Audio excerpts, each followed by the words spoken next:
When I first started the project, I was mostly familiar with the Windows Movie Maker. However, before creating my product, I hadn't used other 2.0 web applications such as Bubbleless. Furthermore, I had never edited photos and manipulated text through Adobe Photoshop or Quark before the making of my magazine. Here are some examples of software I have used when creating my product and what I have learned through the process of using them.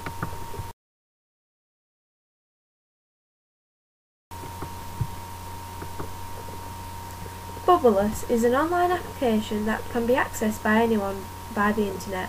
At first there was a slight confusion as to whether or not you had to sign up to an account. However, I quickly realised by clicking on the Start Brainstorming link, you can create quite easily a mind map without signing up to the website. I found quick and efficient use as it was easy to add extra bubbles from your centred topic, and you can change colour and saturation by a click of a button to create a colour scheme of your choice. The biggest advantage of using Bubbleless is that you don't have to register on the website to save your creation. Instead, you can save your image by zooming in and print screening it. I feel there aren't any downsides to using this application, as it was relatively easy to use and you can create an information-packed mind map in just a few minutes, which added great colour to my blog.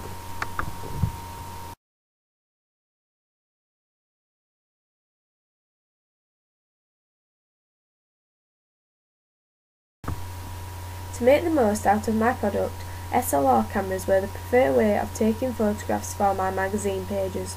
A single lens reflex camera produces high quality images relatively easy. Furthermore, another advantage of an SLR is that you have plenty of effects to play around with to get the image you want. Also, with the camera having a good zoom on the lens, this was exceptionally good when creating medium close-ups or close-ups for my media product. However, there are disadvantages to using SLRs, one of which is that to ensure the best possible photo, you have to carry around other equipment as well as the camera. An example of this extra equipment is a tripod, which can be quite bulky. Also, when wanting to use an SLR camera, the cameras themselves were in limited supply and had to be booked out in advance in order to use them. This was problematic in lighting or weather conditions were on a bad day, as though you had the camera for a limited amount of time. As an alternative to using a single lens reflex camera, I use my own digital camera to produce some of my photos for my music magazine. I mostly use the digital camera to take secondary images for my pages which would feature in my media product. An advantage to using digital cameras is that they are incredibly easy to use and images can be edited on screen to black and white, for example.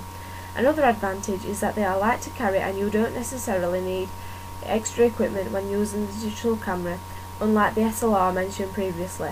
However, disadvantages to using digital cameras are that they are compromising on the quality of the image taken. Overall, the photographs produced by this type of camera aren't of as high quality as the ones created by a single lens reflex camera.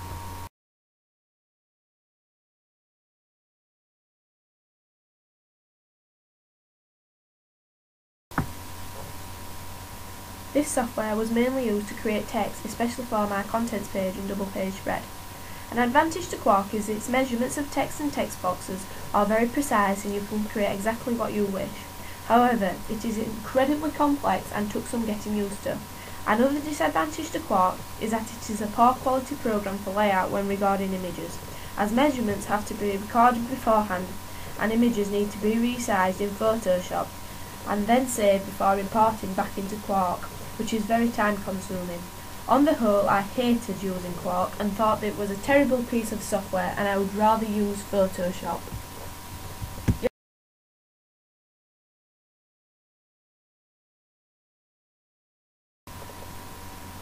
Having never before used this type of software, I was sceptical at first if I could create my product on Adobe Photoshop.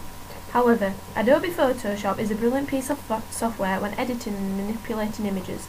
Also, by using this program, it created a high level of verisimilitude to my overall product. I especially like the effects that could be used, such as bevels, glows and drop shadows on images and text, as it made my media product look very professional, resembling an existing magazine. I also liked in Photoshop the use of individual layers, which made it easy to build up many pages, making it easy to alter individual shapes. Furthermore, an advantage to Photoshop is that it is extremely easy to import images, unlike Quark.